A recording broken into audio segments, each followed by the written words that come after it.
La Russie organisera le mois prochain ses plus grandes manœuvres militaires depuis les années 1980, avec la participation d'environ 300 000 soldats et 1000 avions, mais aussi d'unités de l'armée chinoise, a annoncé ce mardi le ministre russe de la Défense.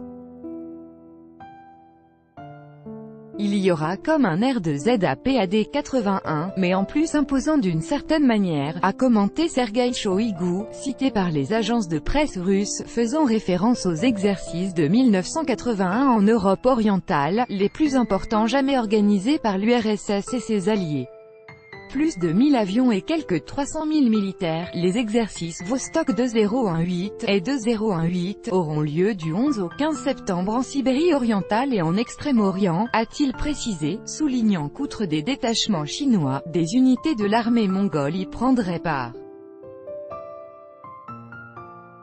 Selon Sergueï Shoïgu, les manœuvres impliqueront plus de 1000 avions et quelques 300 000 militaires, soit pratiquement toutes les forces des districts militaires centre et ouest.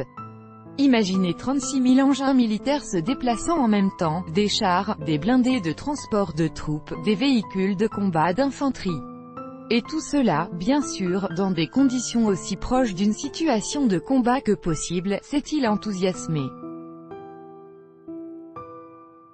La Russie se focalise sur l'entraînement à un conflit de grande ampleur. Un porte-parole de l'OTAN, Dylan White, estime de son côté que ces manœuvres militaires démontrent que la Russie se focalise sur l'entraînement à un conflit de grande ampleur. Cela s'inscrit dans une tendance que nous voyons depuis un moment, une Russie plus sûre d'elle, qui augmente significativement son budget de défense et sa présence militaire, a-t-il ajouté. Selon Dylan White, des représentants de l'Alliance Atlantique ont été invités à assister en tant qu'observateurs à ces exercices russes. Cette invitation est à l'étude, a-t-il dit.